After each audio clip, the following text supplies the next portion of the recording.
Hello செல்லக்குட்டீஸ். இங்கே பாருங்கள், நான் ஃபஸ்ட்டு டே வந்து லேர்னிங்க்கு வரும்போது இவங்க ஸ்டிச் பண்ணதெல்லாம் பார்த்தேன். ஹேண்ட் இது தானே இதெல்லாம்? எல்லாமே ஹேண்ட் எம்ப்ராய்டரி. இங்கே பாருங்களேன் எவ்வளோ பியூட்டிஃபுல்லாக இருக்குன்னு. இதெல்லாம் நீங்கள் வந்து ஃப்ரீயாக இருக்கும்போது கற்றுக்கோங்க. அதில் ஒரு பெரிய விஷயம் சொன்னாங்க, என்னன்னு சொல்லி பார்த்தா இது பாருங்கள், இதெல்லாம் வந்து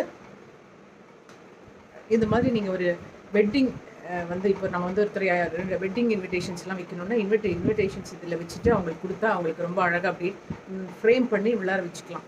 இது மாதிரியெல்லாம் ரெடி பண்ணுறாங்க. இது வந்து இப்போ ரொம்ப ட்ரெண்டிங்கில் இருக்குது. So beautiful. அதே மாதிரி பாருங்கள், எல்லா குழந்தைங்களும் பண்ணியிருக்காங்க ஸ்டிச்சிங்கு. ரொம்ப பியூட்டிஃபுல்லாக இருக்குது. இதெல்லாம் கொஞ்சம் கொஞ்சமாக டைம் கிடைக்கும் போது நான் வந்து கற்றுக்க போகிறேன். உங்களுக்கெல்லாம் ஒரு மோட்டிவேஷனலாக இருக்குமேன்னு சொல்லி தான் சொல்லி கொடுக்குறேன். இந்த பாருங்கள், இதெல்லாம் நான் வந்து நம்ம டைனிங் டேபிளில் அப்படி வச்சுட்டு ஷார்ட்ஸ்லாம் எடுக்கும்போது ரொம்ப அழகாக இருக்கும். இல்லைன்னா நீங்கள் ஒரு ஃப்ரேம் பண்ணி நீங்கள் அப்படி மாட்டிக்கலாம். நானும் இதெல்லாம் கற்றுக்கலான்ட்டு இருக்கேன். இது பாருங்கள், கிளாக் வைஸ் பண்ணியிருக்காங்க. So beautiful. இதுக்கு பேர் என்னங்க? Oven stitch. மிரரில் ஃபில் பண்ணியிருக்கோம். அது பில்லியன் நாட்ஸை வச்சு ஃப்ளவர் பண்ணியிருக்கோம். அப்படியா? இன்னும் கொஞ்சம் சத்தமாக பேச மாட்டீங்களா? பில்லியன் நாட்ஸ் வச்சு அந்த ஃப்ளவர்ஸ் பண்ணியிருக்காங்க. இதெல்லாம் ஓவன் ஸ்டிச்சஸ். இது கலர் காம்பினேஷன் பாருங்கள் செல்லக்குட்டீஸ், எவ்வளோ அழகாக இருக்குது பாருங்கள்.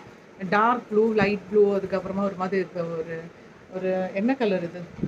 கிரே இல்லை, blue, all shades of blue தான் இது. அது ஒரு மாதிரி நல்ல பியூட்டிஃபுல் கலரில் இவ்வளோ அழகாக பண்ணியிருக்காங்க. இங்கே பாருங்கள், சூப்பராக இருக்கா எம்ப்ராய்டரி. இதெல்லாம் இப்படி வந்து கற்றுக்கிட்டா எவ்வளோ நல்லது பாருங்கள். குழந்தைங்க வந்து எனக்கு வேலை தெரியல, வேலை கிடைக்கலன்றதை விட நீங்கள் எம்ப்ராய்டிங் கற்றுக்கிட்டிங்கன்னா, நீங்கள் நல்லா ஃபுல்லாக எம்ப்ராய்டிங் கற்றுக்கிட்டிங்கன்னா உங்களுக்கு நல்ல பைசா கிடைக்கும்.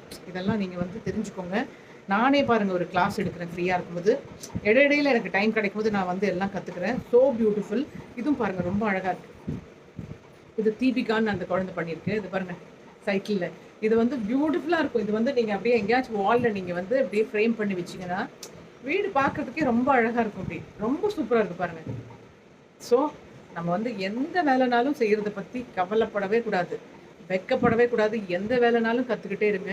இதெல்லாம் வந்து என்னோட ரேகாஸ் டைரியில் போடும்போது I feel very proud. Because learning process தான். டெய்லி ஒரு வேலை கற்றுக்கோங்க. அது எந்த வேலையும் சரியாது, வேலை செஞ்சுக்கிட்டே இருக்கணும். நம்ம கையில் காசு இருந்துக்கிட்டே இருக்கணும். யாரையும் டிபெண்ட் பண்ணாதீங்க.